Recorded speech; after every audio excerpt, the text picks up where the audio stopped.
अरे बच्चों नमस्कार। तो पूछने वाली 13.2 का प्रश्न क्रमांक 5 कल अपन ने पहला दूसरा तीसरा बताए थे, चौथा हमने आपको होमवर्क में दिया था, पाँचवा बता रहे हैं।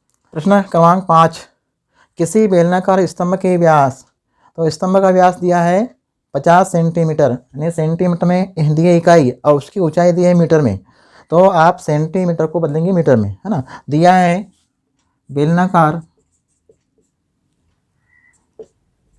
बेलनाकार स्तंभ का व्यास बराबर 50 सेंटीमीटर या 50/100 कर देते हैं, 100 का भाग देते हैं 100 सेंटीमीटर में होता है 1 मीटर, तो 50/100 बराबर मीटर। तो यहाँ पर लिखेंगे 0.5 मीटर। ठीक, ये आपने व्यास आ गया, डी का मान आ गया। अब बेलनाकार मैंने स्तंभ का व्यास डी का मान कितना है 0.5 मीटर और ऊंचाई, बेलनाकार स्तंभ की ऊंचाई वो है h बराबर कितनी है 3.5 मीटर ना। अब आपको निकालना है 12 रुपये 50 पैसा प्रति वर्ग मीटर की दर से, इस पर क्या कराना है आपको, पेंट वक्र पृष्ठ पे। तो आपको निकालना क्या है, बेलनाकार वक्र पृष्ठ, बेलनाकार स्तंभ का वक्र पृष्ठीय क्षेत्रफल निकालना है।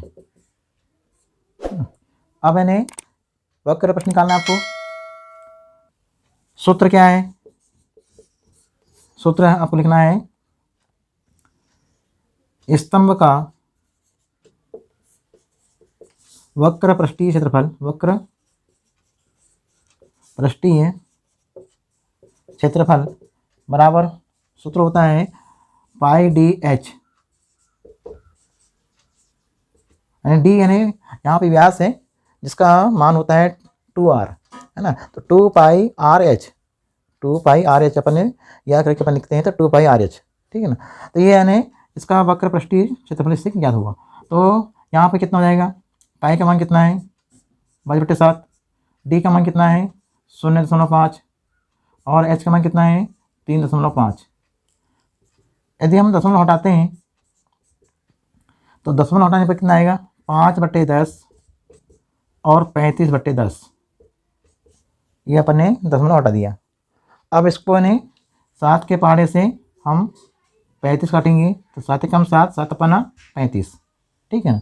फिर 5 के पहाड़े से हम इसको काटेंगे, 5 कम 5, 5 दूनी 10, फिर 5 के पहाड़े से 5 कम 5, 5 दूनी 10, फिर इन्हें 2 के पहाड़े से हम 2 1 कम 2, 2 से इकट जाता है। अब कितना आया बताइए, अब आया 11 और हर में 2। अब इसको इन्हें 11/2 को भाग देते हैं, तो 5.5 वर्ग मीटर, 5.5 वर्ग मीटर इस स्तंभ यानी बेलनाकार स्तंभ के वक्र पृष्ठीय क्षेत्रफल ज्ञात हो गया।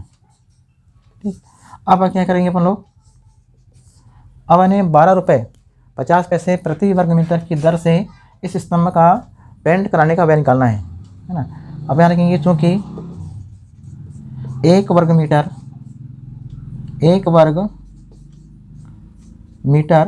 पेंट कराने का खर्च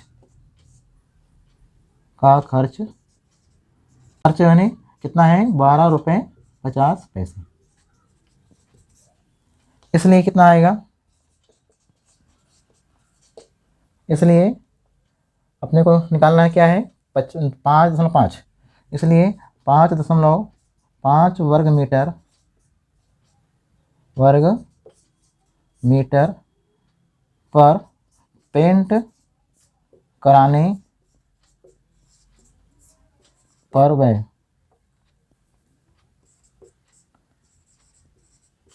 कितना होगा 5.5 गुणित 12.50।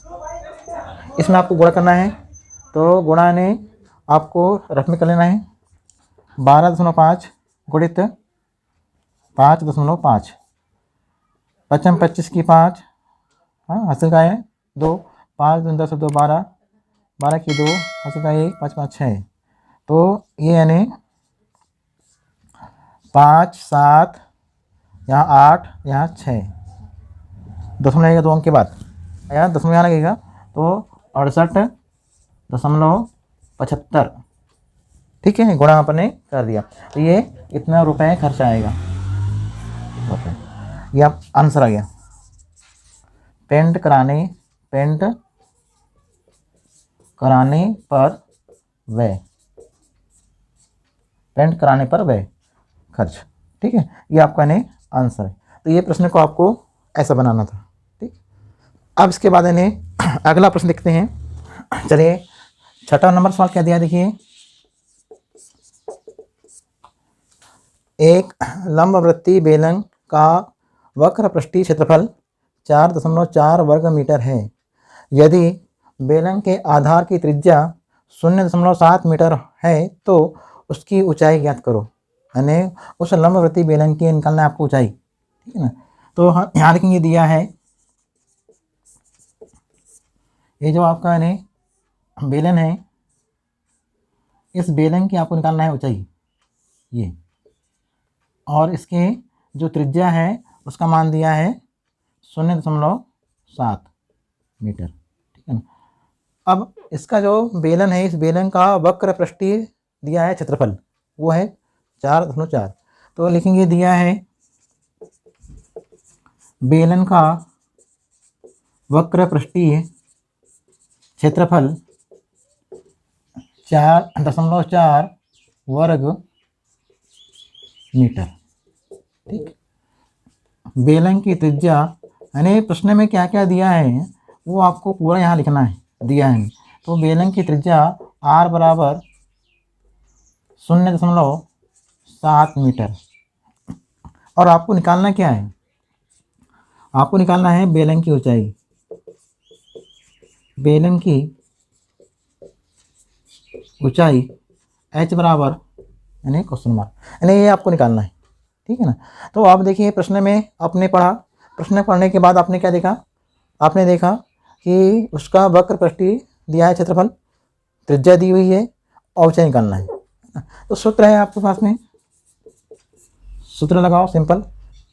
बेलन का वक्र पृष्ठीय क्षेत्रफल, बेलन का वक्र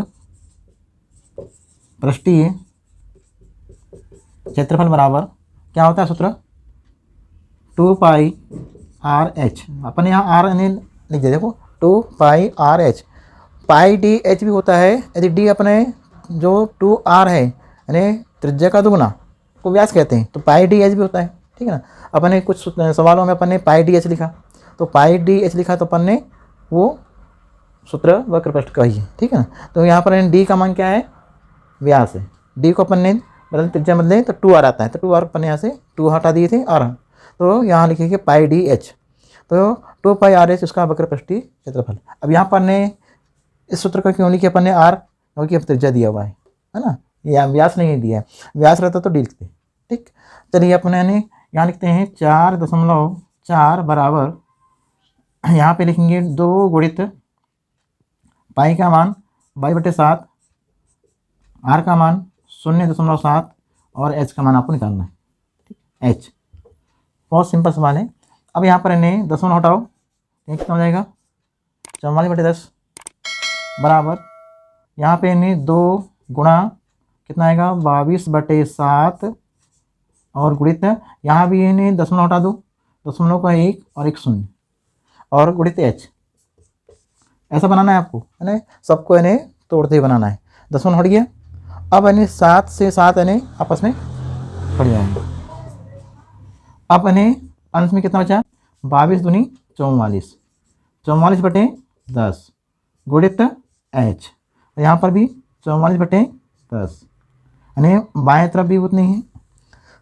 44/10 का करेंगे पक्षांतर, 44 आएगा नीचे, 10 आएगा ऊपर, ठीक है। तो यहाँ लिखेंगे पक्षांतर, तो कितना आएगा बताइए पक्षांतर में 44/10 गुणित 10/44, तो यह हो जाएगा h, है ना। इसका क्रम पलट गया, यानी 44 चले गया हर में, 10 चले गया ऊपर में, 10 से 10 कट गया, 44 से 44 कट गया। अब यानी संख्या क्या बची आपकी 1, तो h बराबर कितना आएगा 1 मीटर। तो आप क्या लिखेंगे बताइए, बेलन की ऊंचाई, यानी आंसर में आप लिखोगे बेलन की ऊंचाई, बेलन की ऊंचाई h बराबर 1 मीटर, है ना। तो ये आपका यानी प्रश्न क्रमांक 6वां। तो एक प्रश्न क्रमांक 6वें का हल हो गया। तो आप यानी सिंपल बनाना है, आपके परीक्षा में प्रश्न ऐसे ही आएंगी, आपको जो सूत्र में मान रखते बन जाए, है ना, ज़्यादा नहीं वो नहीं रहेगा। ये दिया पर आपको समझना है कि प्रश्न में क्या क्या दिया हुआ है और क्या निकालना है। यदि आपने प्रश्न में क्या दिया हुआ है वो लिख दिया और क्या निकालना है वो आपने समझ में आ गया, तो आप यानी सूत्र लगा के उसको हल करना है। पर यहाँ पर भी आपको जो गणना करते हैं, तो गणना में भी आपको देखना है दशमलव जो हटाते हैं, तो दशमलव का 1 होता है और दशमलव के बाद जितने अंक रहते हैं उतने आपको शून्य लगाना पड़ता है। तो ये आपके पास में दशमलव हट जाता है, तो दशमलव हट गया, यहाँ भी दशमलव हटा दिए और उसके बाद अपने इसको हल कर लिया। 7 से 7 कट गया और 22 का गुणा 2 में किए, 22 दूनी 44, 44 हो गया अंश में और बटे में हो गया हर में 10 गुणित h। अब यहाँ से किए 44 बटे 10 का पक्षांतर, तो 10 चले गया ऊपर और 44 आ गया नीचे। 44 से क्या कट गया 44 और 10 से 10, तो आप कितना आ गया उत्तर 1। तो आप अपना लिखेंगे बेलन की ऊंचाई h बराबर 1 मीटर, ठीक है ना। तो इस प्रकार से सवाल ने हल होता है। तो ये आपका यानी प्रश्न क्रमांक 6 था। अब इसके बाद यानी अगला प्रश्न है 7वां। 7वें प्रश्न को आप यानी बनाएंगे घर पे। 7वां सवाल आपका होमवर्क में रहेगा, वो भी सिंपल है ना। किसी वृत्ताकार जो कुआं है उस कुएं का आंतरिक व्यास दिया है, ध्यान से समझना है ना। कुआं का आंतरिक व्यास दिया हुआ है और क्या दिया हुआ है प्रश्न क्रमांक 7 में, और उसकी जो गहराई है, गहराई मतलब ऊंचाई, है ना, वो दी हुई है। तो उस कुएं का जो आंतरिक हिस्सा है, अंदर का जो भाग है कुएं का, उसका निकालना है आपको वक्र पृष्ठीय क्षेत्रफल। सूत्र ये रहेगा, पर यहाँ ध्यान रहे कि वहाँ व्यास दिया हुआ है। हाँ, व्यास दिया है तो आप यहाँ लिख देना पाई डी एच, और पाई डी है तो कुएं का आंतरिक वक्र पृष्ठीय क्षेत्रफल बराबर होगा पाई D1 H यानी पाई D2 H। तो पाई डी जो लिखोगे तो डी क्या रहेगा, उसका व्यास रहेगा, है ना, क्योंकि यहाँ व्यास दिया हुआ है। इस प्रश्न में 7वें नंबर के प्रश्न में व्यास दिया है, आप पढ़ेंगे इस बात को। तो यहाँ लिखना बेलने कुएं का आंतरिक व्यास, है ना। कुआं कैसा है, बेलनाकार है, तो यहाँ आप क्या लिखोगे कुएं का आंतरिक व्यास और उसकी गहराई, गहराई को बोलते हैं ऊंचाई, कुएं की गहराई। यहाँ आप लिखना गहराई को लिखना h बराबर जो, तो यहाँ पर यानी डी और यहाँ h रहेगा। आपको निकालना है कि कुएं का आंतरिक वक्र पृष्ठीय क्षेत्रफल निकालना। 7वें नंबर सवाल में सूत्र रहेगा पाई डी एच, मान रख देना, और जितना उत्तर आएगा उसमें फिर यानी आपका दूसरा पॉइंट दिया है यहाँ पर कि उसके यानी कुएं का आंतरिक हिस्से को पेंट कराने के लिए या प्लास्टर कराने के लिए, है ना, उसकी जो प्लास्टर यानी करते हैं पर कुएं के अंदर, तो प्लास्टर कराने के लिए कितना खर्चा आएगा, तो यहाँ दिया हुआ है 40 रुपया, 40 रुपये प्रति वर्ग मीटर, है ना। तो 40 रुपये प्रति वर्ग मीटर की दर से उस कुएं का क्या करना है, आपको प्लास्टर कराना है। तो प्लास्टर कराने के लिए कितना खर्चा आ रहा है वो आपको जो उसका निकलेगा क्षेत्रफल, उस क्षेत्रफल में 40 का आप गुणा कर देंगे तो आप उत्तर आ जाएगा, ठीक है ना। तो जैसा कि अपन ने इसके पहले सवाल बनाए थे वैसा वाला है। तो ये आपका 7वां सवाल बन जाएगा। 7वें के बाद फिर 8वां भी ऐसी है। तो अपन सिंपल प्रश्न यहाँ की, ज़्यादा आपको बनाना नहीं है, आपको गुणा करना है ना, वक्र पृष्ठीय निकालना है क्षेत्रफल। तो ये आप होमवर्क में बनाएंगे 7वां 8वां, और 9वां 10वां आप छोड़ दे सकते हैं ना। 9वां 10वां भी सिंपल है, वही चित्र बना के आपको पढ़ना है। अब इन्हें कल पढ़ेंगे अपन लोग प्रश्न वाली 13.3 पढ़ेंगे, है ना। ठीक, थैंक यू।